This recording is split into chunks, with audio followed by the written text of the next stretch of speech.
안녕하세요, 김현웅 매니저가 돌아왔습니다. 정말 오랜만이죠. 창가 자리 쪽 그 모서리에 좀 어두운 부분이 살짝 생기는데 그 부분에 뭔가 걸어놔서 아래로 길게 늘어지는 식물을 고민하다가 너무 유명한 식물이죠. 호야를 구입하게 됐습니다. 호야 카노사 콤팩타 바리에가타. 무늬 종 호야인데 잎이 작고 우리나라에서 흔히 리본 호야, 곱창 호야 이런 식으로 불려지는 것 같습니다. 이번에 이렇게 구입했으니까 호야를 잘 키워야겠죠. 잘 키우려면 전반적인 정보가 필요할 텐데 드디어 호야에 대한 썰을 풀어볼 텐데 뭐 일반적으로 많이 알려진 그런 얘기들이나 정보들을 보면 다육질의 식물이라 마치 선인장처럼 건조에 강하고 물을 좋아하지 않는다. 그래서 물을 매주 주면 안 되고 한 달에 한 번 이런 식으로 줘야 한다. 물을 자주 주지 않아도 되니까 비교적 강인한 식물이다, 키우기 쉬운 식물이다, 이렇게도 많이 알려져 있습니다. 제가 오랫동안 호야를 경험해보면서 건조하게 키우려고 물을 잘 안 줘서 흙이 바싹 말라있는데 호야도 같이 바싹 말라서 죽어있는 모습을 이렇게 많이 봤고, 아마 이 영상 보는 식집사님들께서도 건조하게 키웠을 때 안 죽고 잘 살아주지 않았을 거란 그런 경험이 충분히 있을 거란 생각을 합니다. 그리고 항상 호야를 구입하러 화훼단지나 상가에 갔을 때 싱싱하게 푸릇푸릇한 통통한 호야를 구입하면 그 화분이 생각보다 건조하지 않고 굉장히 축축히 무게감이 있는 거를 느낄 수가 있고,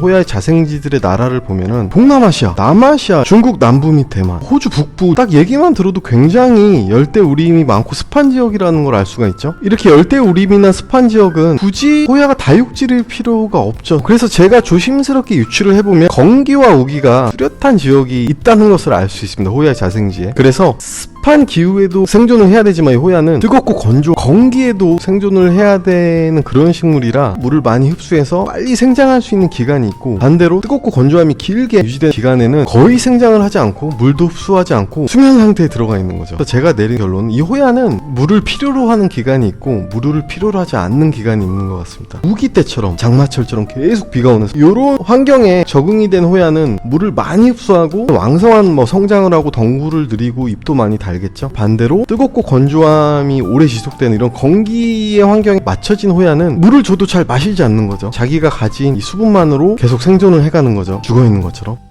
이제 의문이 풀리셨을 겁니다. 호야는 물을 장단을 맞추기가 너무 힘들고 건조함을 좋아한다고 해서 물을 안 줬는데도 말라 죽고 오랜만에 줬는데도 또 갑자기 줄기나 뿌리가 물러져서 과습에 죽기도 하고, 그러면은 물을 그럼 어떻게 줘야 되는가? 이 물 주기의 솔루션은, 저 같은 경우는 호야를 새로 데려오면은 일단 겉흙이 마르면 물을 주고 봅니다. 물을 주고 일주일, 2주일 다음 겉흙이 마를 때까지 기다려서 보고 줄기가 물러지거나 가습 증상이 보이면은 일단 그때 물을 안 줍니다. 그리고 그냥 한 자리에 고정해 놓고 지켜봅니다. 아, 지금 이 호야는 물을 전혀 마시는 상태가 아니구나 라고 생각하고 그런 식으로 유지를 하고 쭉 그냥 지켜보시다가, 호야 잎이 굉장히 두껍잖아요. 두꺼운 잎이 말라서 쭈글쭈글 결이 보이고 주름이 많이 보일 때 그때 물을 주시고, 또 일주일에 한 번, 2주일에 한 번 상태를 쭉 지켜보시면서 물을 주시는 게 좋습니다. 겉흙이 말랐는데 물을 줬을 때 새 잎도 잘 내고 멀쩡 물러지거나 과습이 있는 줄기가 안 생긴다면 지금 이 호야는 물을 잘 마실 수 있게 적응된 상태이기 때문에 그냥 물을 줍니다. 단 예외가 있는 경우는, 호야가 당연히 추위에 굉장히 약한 식물이기 때문에 한 15도 이하 추위에 노출돼 있을 때는 물을 잘 마시지 못합니다. 어떤 상태가 처해 있든. 이럴 때는 물을 조금만 줘도 쉽게 호야가 잎이 노랗게 색깔이 변하거나 물러서 떨어지고 줄기가 뽑히는 증상이 나타날 수 있기 때문에 일단 그냥 물을 주는 걸 멈추셔야 됩니다, 추위에 노출된 호야는. 그리고 호야는 열대 우림 지역에 바위나 죽은 나무 이런데 이렇게 활착하고 착생해서 사는 식물이라 기름진 흙이나 영양을 필요로 하지 않는 식물입니다. 그래서 많은 흙의 양이나 영양제나 이런 비료보다는 일단 좀 적은 화분에 적응시키고 커가면서 화분을 늘려주시고 영양제나 비료를 주시는 게 좋을 것 같습니다.